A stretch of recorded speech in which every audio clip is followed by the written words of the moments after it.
let's take a look at some student work. Here is a Zen-doodle of a emu or ostrich.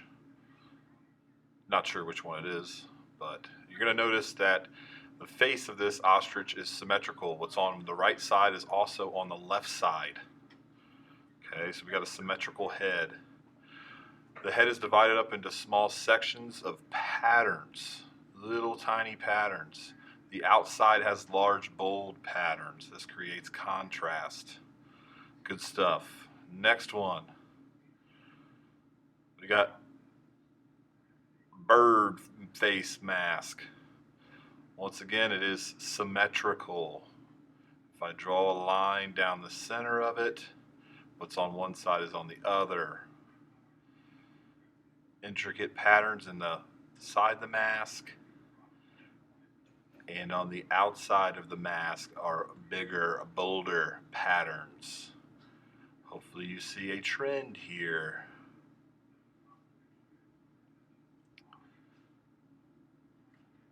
Ooh, look at this one. You got a rib cage.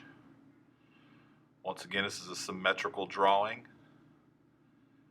filled with tiny, intricate patterns. And you got bolder, larger patterns in the background to create that contrast. Hey, one more, why not? Let's check out this cat here.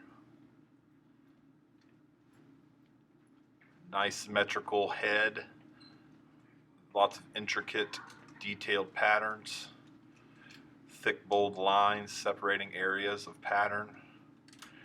And we got pretty big, bold pattern on the outside. These are examples of student works. You can do this if you put the time and effort in.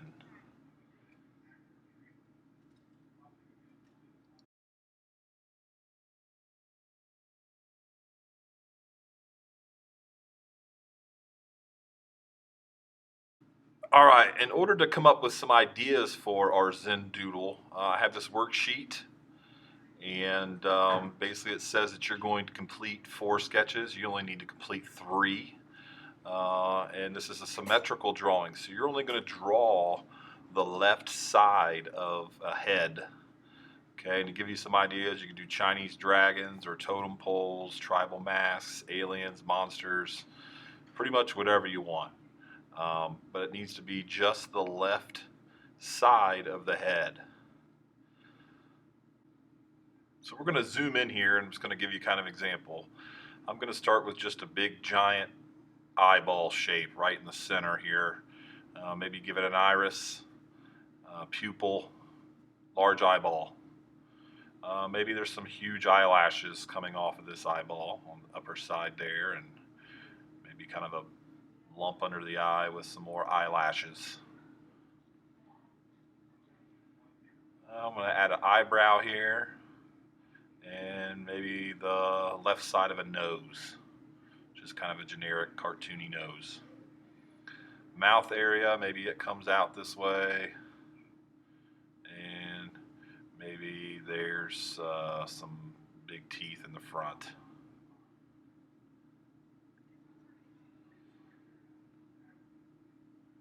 Maybe we can do the side of the face here, kind of ends at the bottom, and maybe the top's sort of wavy. Pretty generic sketch. What I'm going to do now is just kind of add some detail to it. Just break up some bigger spaces by just adding some lines. So I'm going to put some curved lines in here for the bridge of the nose. You know, maybe break up that section there with a line, forehead area, around the eyes. Just adding some lines to make this a little bit more interesting and to break up the large spaces. Maybe I can, so I've got chunks now where I can add different patterns if I need to. Try another sketch down here. Maybe I want this one to be a little bit more human-like, so I'm going to do some curly hair. Maybe there's ear hair, cheek to chin, some puffy sideburns and puffy hair, and big puffy eyebrow. scary generic eyeball. Draw half a nose here.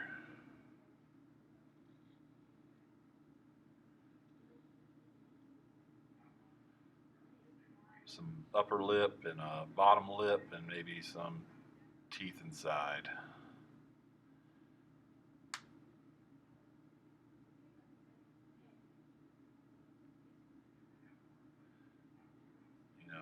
Once again, I want to add some lines here so I can break this up into some chunks if I want to, so I can put pattern in there. I don't want to put a huge pattern in a big giant chunk there, so I'm just adding some lines to break up the large spaces.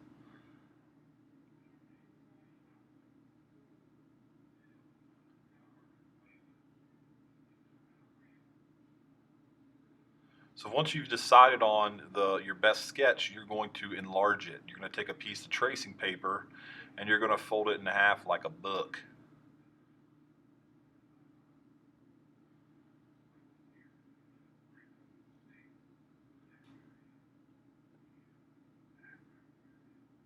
Oh my gosh, hurry up.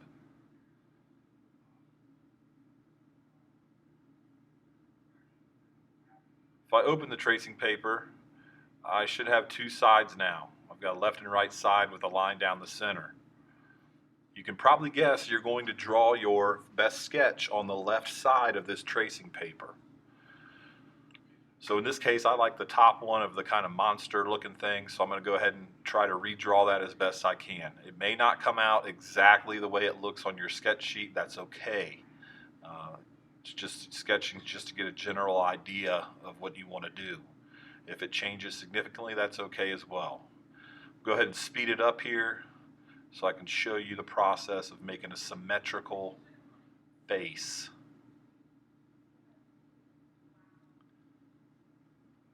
Okay, so I've got the left side of the face done. Now I need to get it over to the right side of the face. So put some white paper on here so you can see it a little bit better.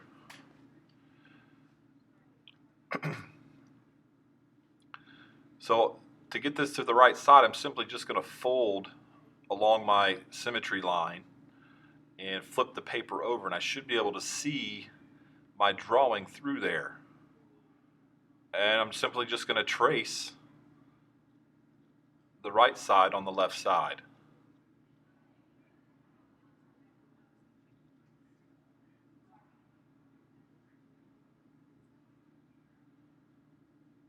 So now if I open this up, I now have my symmetrical face. Booyah.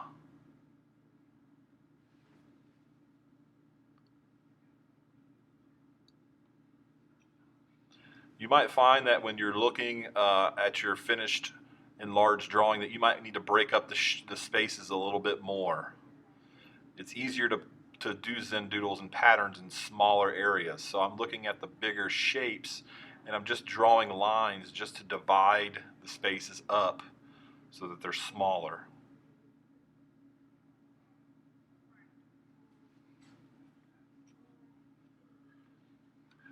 You're now ready to transfer to white paper. So I have 9 by 12 white paper cut for you. And you're going to take your tracing paper and simply just flip it over so that the front is now facing the white paper. Grab a couple slices of masking tape and try to tape your tracing paper down to the white paper so that it's not going to move.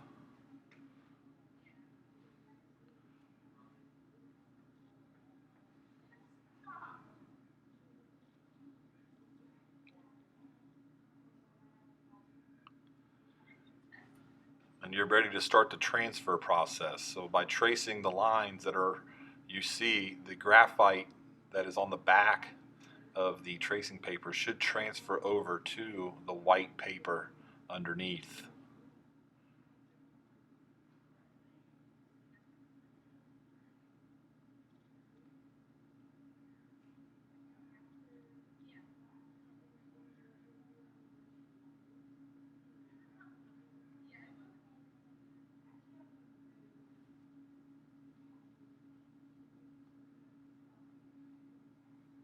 And that should do it. Go ahead and take the tape off.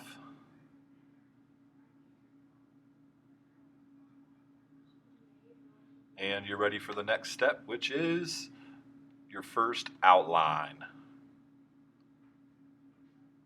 So using a thin outlining pen, basically you're just going to try to do nice, clean, neat, smooth outlines over top of your transferred image.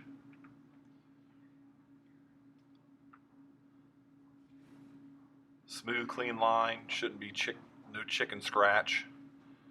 If you stop at a spot, try to pick up where you left off.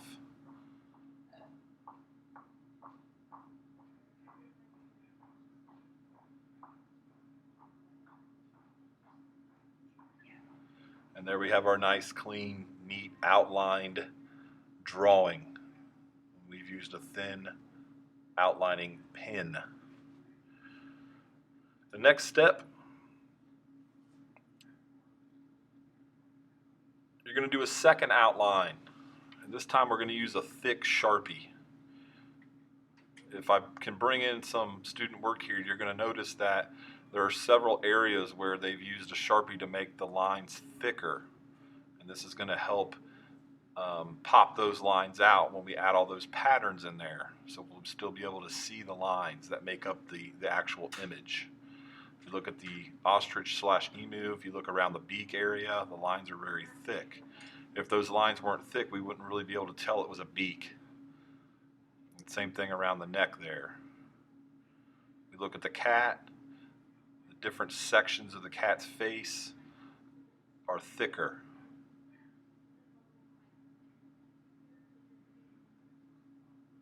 So I'm going to kind of look here and just sort of randomly, I'm going to add thick lines to the main structures of my drawing. So the nose, and I can make these as thick as I want to. If I want to just make it one simple thickness, or I can do double thickness or triple thickness, it's completely up to you. This is going to help, once again, to pop the main lines of the drawing out so they don't get lost within the patterns.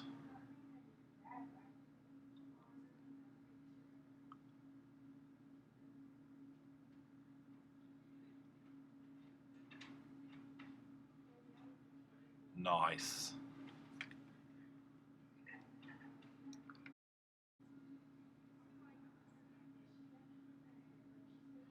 And the last step is you're going to start to add patterns or doodles to your drawing. If you look at this one, you can see kind of a fish scale shape or a zigzag shape. There's a whole bunch of different kinds of patterns within this. There's flowery and polka dots, there's vines and flowers, there's hatching, cross hatching, there's leaves.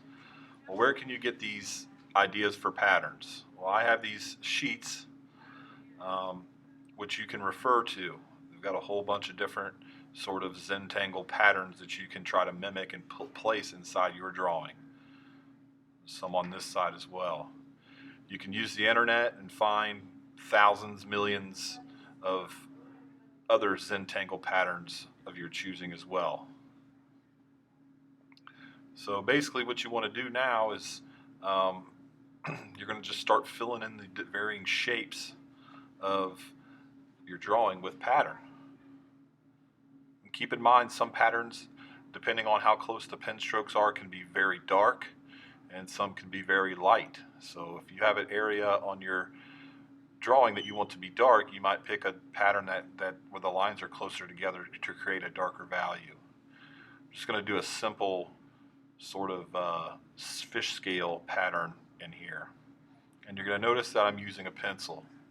So this is one option. You can go through, add your patterns with a pencil, and then outline them with the pen if you'd like.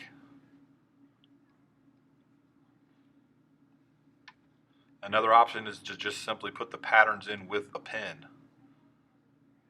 It doesn't leave much room for error, but if you're confident enough, you can go ahead and do that. So as I'm showing you here, you can put different patterns side by side in each different shape. Some of these patterns I'm making up out of my head, others I'm referring to from the handout.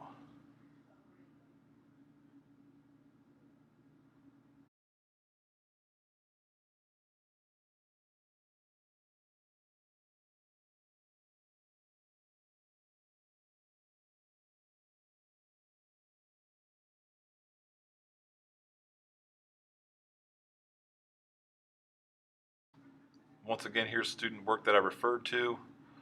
Excellent job, nice clean lines, neat vivid patterns, detailed patterns. Excellent work.